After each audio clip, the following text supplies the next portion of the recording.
This episode of Switchcraft is brought to you by Kaylee. Support Switchcraft and my other content for as little as $1 and get exclusive rewards at patreon.com/runjumpstomp.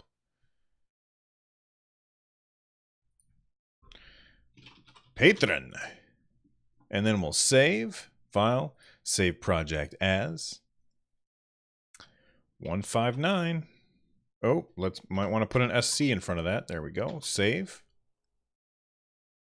Where's my mouse? Uh-oh. Okay, good. 160 was the patron only $100 level. I don't have a $100 level.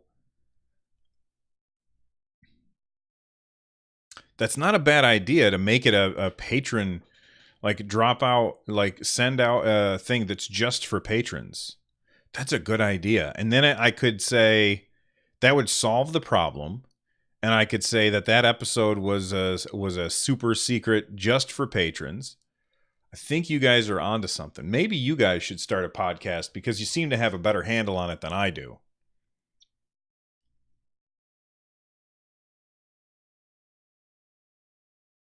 All right, who's the sponsor today? Speaking of sellouts, who's the sponsor today? Oh, it's me.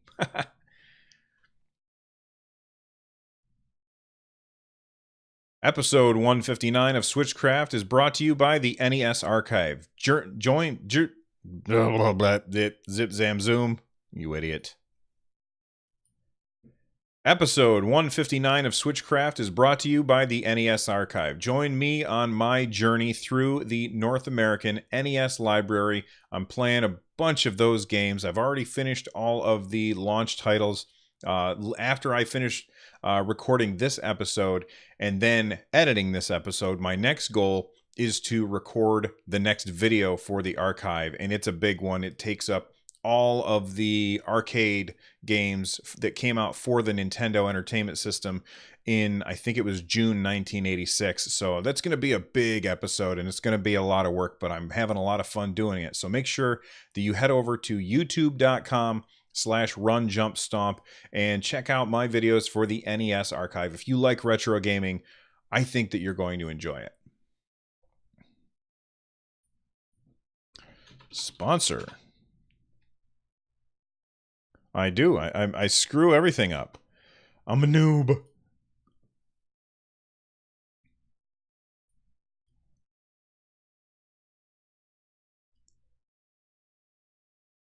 Switchcraft is recorded live 3 times a week on Tuesday, Thursday at 3 p.m. U.S. Eastern, and on Saturday at whatever time I can get around to it. Tune in live over at twitch.tv/runjumpstomp, just like these awesome people did. We've got Bravd, Kodiak, Moonwolf, Vaxer, DMC771, Aerslia, Hoppled, Link31254, Mikey B. Playin, TF Wagner, and the Lurkers. Thank you guys for joining me while I record. It makes it so much fun.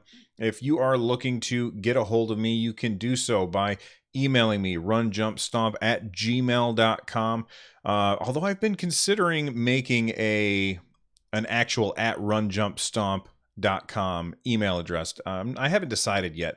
It's not expensive, but I think it might sound more professional. Let me know what you guys think about that. If you want to tweet at me, you can do so @runjumpstomp. If you are looking to call the show, you can call at 260-RUN-JUMP. That's 260-786-5867. If you are... did I cover everything? Oh, if you want to talk to awesome people, then join our Discord over at runjumpstomp.com/Discord. And a quick shout out to Dirk Haas or Haas. I'm not sure how to say that. They just pledged $1 to our Patreon. So thank you very much for doing that. I really appreciate that. So you're going to get a shout out today, as well as when it comes up to be your turn. Oh my goodness. We've got a lot to talk about today, so let's jump right in. Sorry for the alert, Hopple, man. No problem. Thank you very much. I didn't move the Patreon alert. I can't move the Patreon alert. Like, that's one thing. All the other alerts that I made were made by the same person, but the Patreon alert, like, they don't have a Patreon alert. So like it doesn't follow the same rules as the other one, but all of my alerts are the same size. They're all 1920 by 1080, so I can't move one without moving the others, and there's nothing I can do about that. Don't be sorry, Hopple. I appreciate it. Yeah, I was able to get it to shrink down, but just by using a different GIF. But yeah, remember when it took up the whole screen? That was funny. All right, so we'll name that feedback. Control save.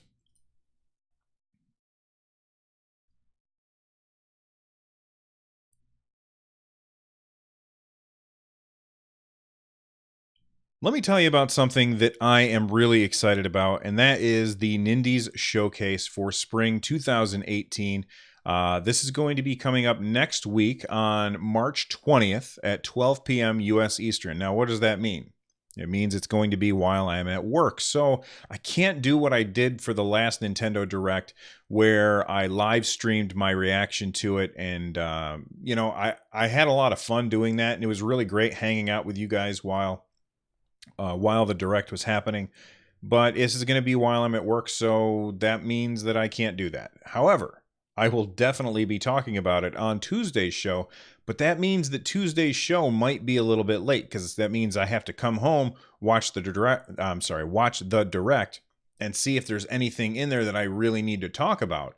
Now, I'm excited about it because most of the games that I have played on my Nintendo Switch this year have been independent games, smaller games like Shovel Knight, games like oh god, I just got done playing Cluster Truck a little bit. I'll talk about that for a little bit soon. Blossom Tales, games like that. I played a ton of independent games this year, and I've had so much fun with those. I'm really looking forward to hearing about more independent games. Now, here's what I'm hoping. What am I hoping to hear about? I almost guarantee that we'll hear something about the Shovel Knight King Knight DLC, which is going to come out probably alongside the 3-pack amiibos, which I think you can order now. Like, I've opened it and put it in my cart like 4 or 5 times and then deleted it because I want it, but I mean, I don't know if I want to spend $30 on it. So that's one thing I expect to hear about. Something else that I hope to hear about is Pocket Battle. Was it Pocket Battle or Pocket Fighter? I can't remember the name of the game, but it was this really cool. I wouldn't say Smash Brothers style. It was Smash Brothers in the style of oh my gosh, how do I say this? In like the controls. So it was like left B, left A. They didn't have like the quarter circle stuff where the complicated input moves. It was all about spacing and timing in order if you wanted to land your moves. And it had a really, really cool art style. I'm going to pause the recording just for a second and see if I can find I think it was Pocket Rumble. There we go. Yeah, Link says. Yes, Link is confirming in chat. Pocket Rumble. That's the game that I'm looking. Like they showed it at last year's Nindy Direct, and we haven't heard anything about that game since, and that's too bad because that was a game that really had caught my eye. I loved the art style, and I heard it was really good on Steam, but I wasn't interested in picking it up on Steam. I wanted to pick it up on the Switch, and it was one of those games that would work very well for the split Joy-Cons where you hand a Joy-Con off to somebody and play that way. So I'm hoping to hear about that. I almost guarantee that Tiny Build will be showcasing some of their stuff at this Direct, especially like Hello Neighbor. I am fairly certain that we will see Hello Neighbor there, or in the show, Nindy Showcase for Spring 2018, and then I don't know what else. Maybe something from Suda51. Although they kind of showed off the Travis Strikes Again thing at the Direct, so maybe not.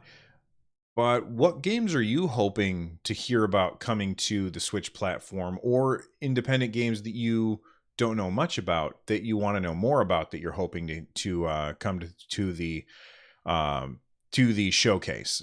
Let me know.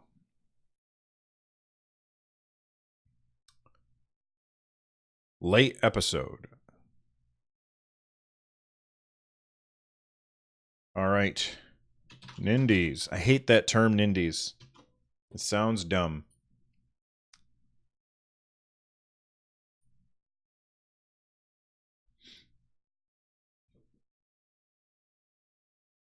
Speaking of independent games, Blossom Tales has kind of saved Castle Pixel. So Castle Pixel is the developer for Blossom Tales, which came to the Nintendo Switch. And FDG Entertainment posted this on Twitter today. They're the publisher of the game. They said, Nintendo Switch community is a blessing. Blossom Tales is now a turnaround story.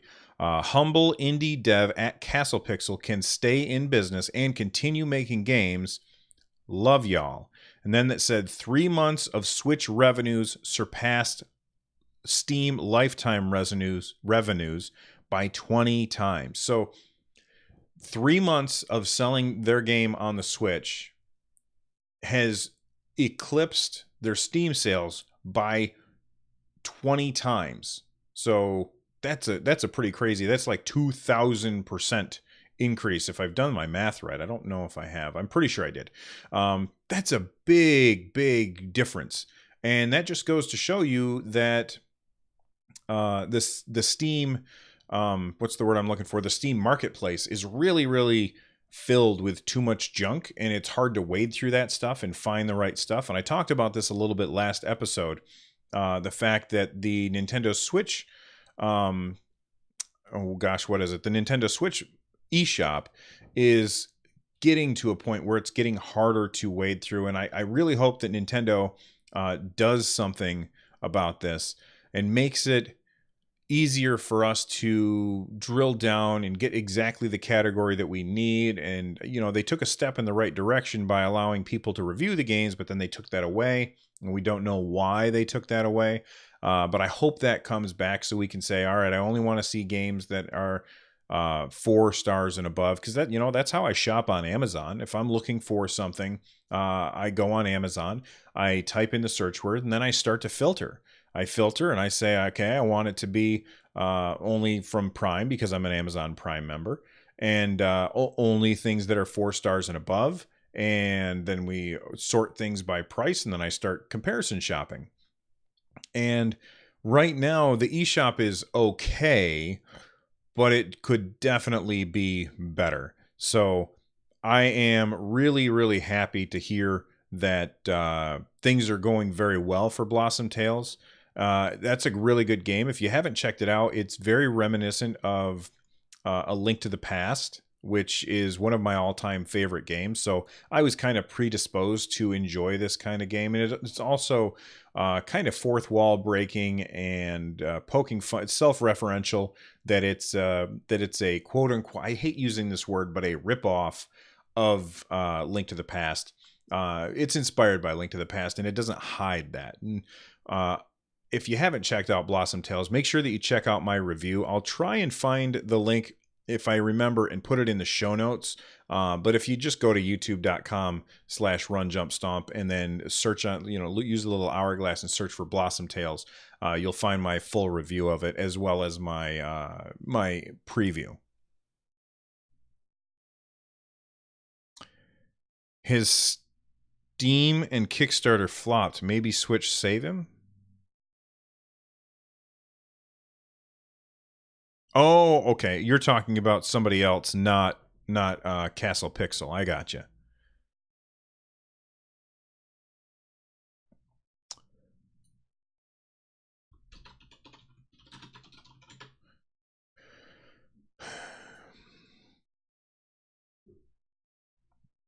All right, Xenoblade issues, but no. Okay, here we go. So at South by Southwest, Sega announced that there is going to be Sonic Mania Plus. This comes via Shack News. Sonic Mania Plus will be arriving this summer at a low price of $29.99. It is to include 2 new playable characters, and they're going to be expanding 4-player competition mode.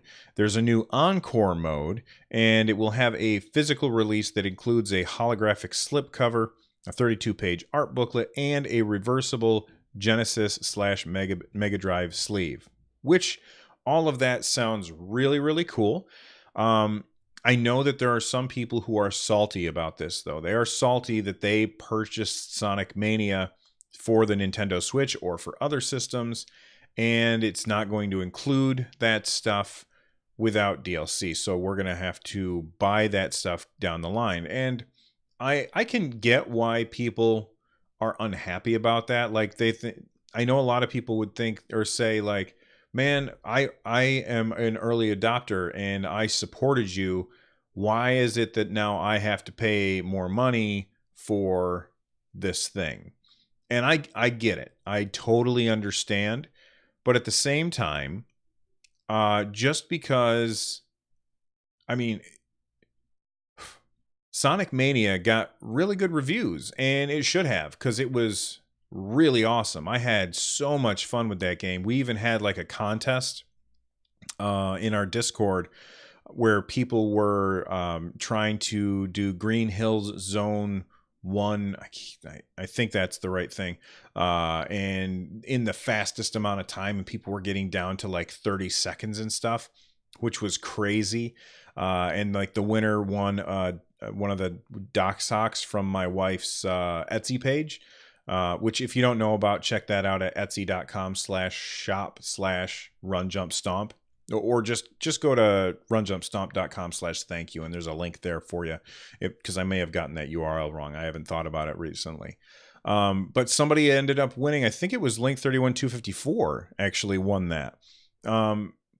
Link31254 says, I think it should at least be discounted for people who bought it earlier. So the DLC, like, they haven't announced what the price is, but I think that's not a bad idea. Have it come out at $5, and if you have that come out before the plus mode comes out, which whenever that is, they haven't said exactly when, but have the DLC come out like the day before and have it cost $5, or maybe the week before, just to give people time, and have it so that people can buy it for like $5, and then raise the cost of the DLC after that, and then release the plus thing. I think that would probably be the best way, the best PR move.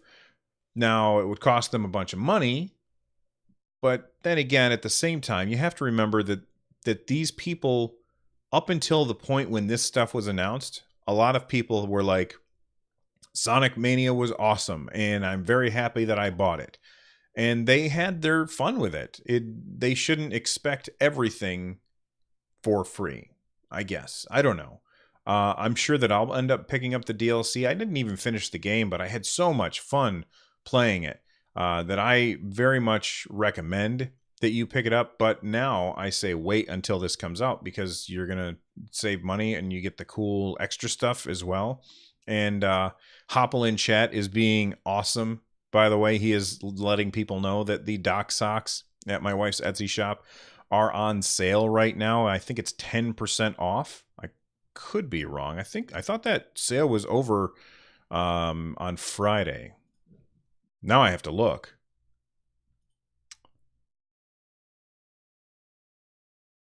Is it over?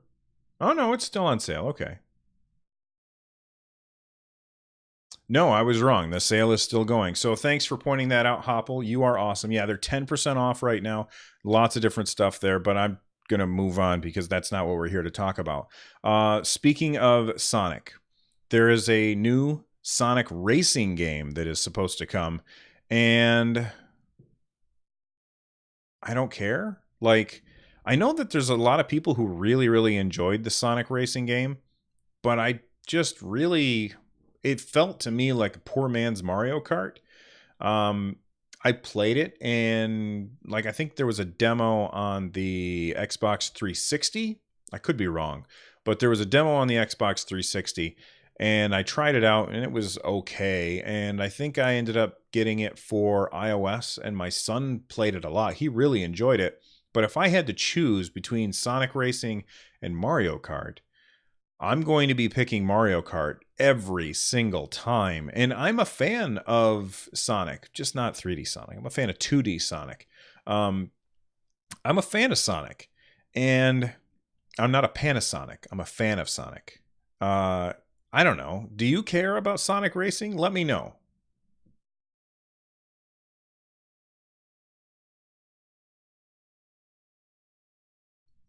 File. I suppose I should. Name. We'll call that Sanic.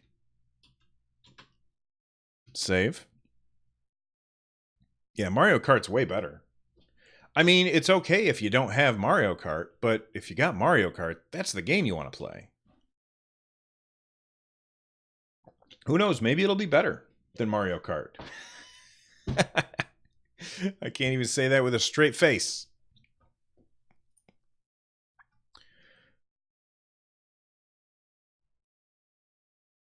Let me see how long the episode is so far. I may just include the interview in this episode because I don't have as much to talk about as I thought. Tracks, align tracks end to end, 16 minutes. Maybe not.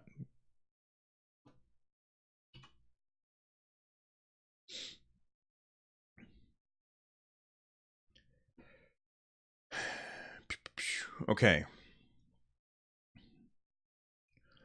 So I guess there's been an issue with 1.3.0 of Xenoblade Chronicles 2 for the Nintendo Switch, and it was that some common blades were just disappearing in New Game Plus mode, which is an issue because you definitely don't want to lose your blades. You put a lot of work into raising them up. By the way, I'm still playing that game and still having fun with it. I just never have time to really dig in.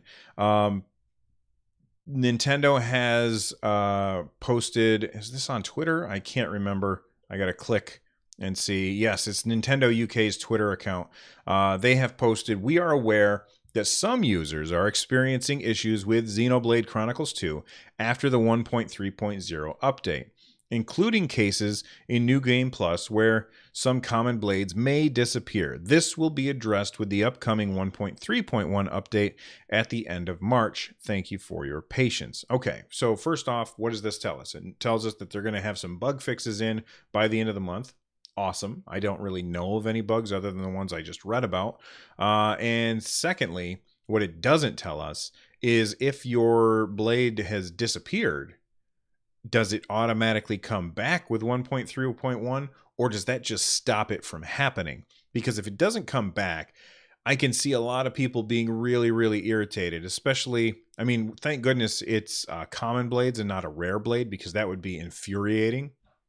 But I really hope that 1.3.1 gets people back the blade that they lost. If not, get out your pitchforks, people. People are going to be mad.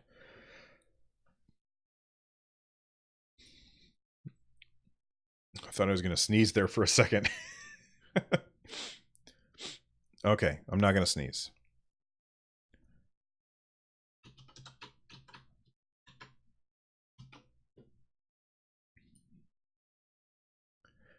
All right, so that was, we're at 16 minutes. I can do the rest in like 2 minutes and throw the interview on at the end of this episode, I think.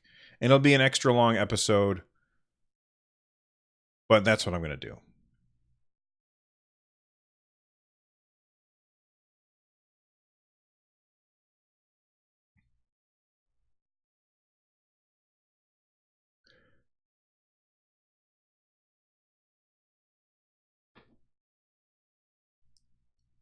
Oh, maybe I won't. I don't know. I can't make a decision. No, it's going to be separate. It's going to be separate. All right. So we're going to wrap up the show now. I've got 3 quick things to talk about real quick. 4 quick things. Well, 4 and a lizard. Not really. That's a Doctor Who joke. Behind the scenes, there's this really cool video that Nintendo of Japan posted on their Twitter account. And if you want to check it out, click on the link in the show notes. It's the behind the scenes of making the music for Mario Odyssey, specifically for like the Lost World, Lost Island. I can't remember what it was called, but is really, really cool. Like they show the guys playing the individual instruments, and like when I hear the music, I just assume like, and this is weird. Remember when Star Wars Episode 1 was coming out and they showed like the music video of John Williams in front of like an orchestra playing music with video from the movie up in the background so that you could watch like what it was like when they were actually recording the music. Like that's kind of what I assumed it was like when you hear the music in Super Mario Odyssey, but really what they did is they ended up recording this stuff like all on their own. So like there'd be one guy in a soundproof booth with his flute, not a euphemism, with his flute, and he's, you know, he plays his flute, and then they show this other guy, like I don't even know what instrument it was, but it was a percussion instrument of some kind, and he's sitting down, kneeling on the floor, banging away on these things on the ground to make the music, and then they kind of show it all together, and it's, you know, it sounds amazing because that's something you really got to give to Mario Odyssey is the music in that game is pretty fantastic, and it was just really surprising to me to see that they didn't all like have a bunch of people all play at the same time and recorded it. They recorded each piece individually, and that's just a big surprise to me. Other things that I want to talk about real quick is this case right here. I got this case from Waterfield Designs, and I did a full, and if you're just listening and you are not watching, then you can't see it, but I did a full review of this case for my Nintendo Switch. It is a nice leather case for the Switch, and I am a big fan of it. But if you want to watch the full review of this case for the Nintendo Switch, make sure that you go to my YouTube channel or just click on the link in the show notes. And this is the limited edition one. They stopped selling this one after the 31st. So if you want one that looks like the one that I'm holding up with the red and gray color scheme, retro like Nintendo color scheme, then you're going to want to buy it before it's gone.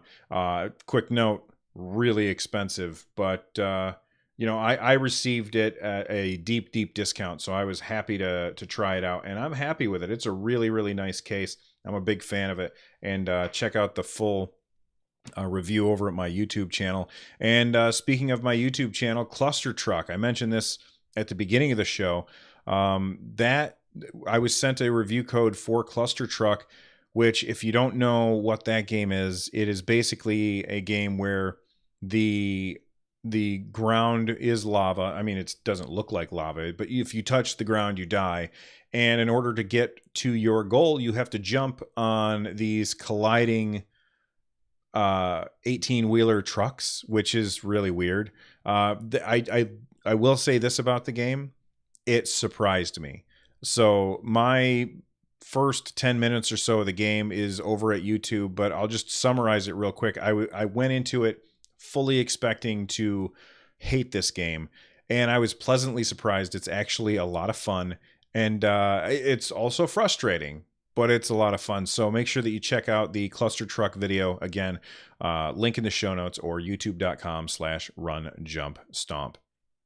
Okay, last thing to talk about, and then I am going to get out of here. I was very, very lucky and able to have the developer from Membrane, that would be Seth Scott, or was it Scott Seth? I'm pretty sure it's Seth Scott, on my podcast, and we talked about his game Membrane, which is this really cool physics-based puzzle game. And we talked for about a half an hour. So what I'm going to do is, because I like to keep the episodes short, I don't want this episode to go too long. So what I'm going to do is I'm going to take that episode and I'm just going to drop out a bonus episode that will come out like probably right after this one does. So Today's Saturday, the 17th of March. You're going to see 2 episodes come out today, episode 159 and episode 160. And the 160 is going to be my interview with Seth Scott from Perfect Hat Games. They made Membrane, and Membrane is really, really cool. I had a lot of fun playing it. You should definitely check it out. But the interview was a lot of fun, and he was definitely a good person to interview. He also had decent audio quality. Always drives me crazy when I call somebody to do an interview and you can't hear anything because they've got like that microphone. I mean, you know what? They're not a podcaster. They don't need to have a great microphone, but I don't know. Sometimes it just turns out bad and sometimes it doesn't. But make sure you check out that interview.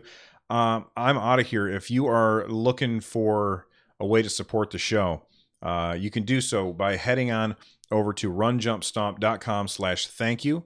All of the links that you find at that website will help me create more content. Some of them cost money, some of them don't. One way that you can support the show is to share it with a friend. But if you got some extra money and you want something awesome, just head on over to my wife's Etsy shop, and you can pick up a dock sock there to decorate the front of your Nintendo Switch dock. Or she also makes zippered pouches, which she's got to make me a new one because last time we went away, I left it someplace. I always carry all of my wires in it, so I lost all of my wires because I forgot to put this thing in my backpack when we left. Dang it. I'm so mad about that. And thank you guys for listening. That's really the best thing for me, is just hanging out and listening to the show. Thank you so much for that. And actually, I do want to add one more thing that I almost forgot about. There's been a ridiculous, and I'm not exaggerating here, a ridiculous increase in the number of downloads of the show. And if you are a new listener who this is like your first, second, or like the last 2 episodes, prior to this, my previous episodes were 10% of what my last 2 episodes were, like a huge explosion of downloads.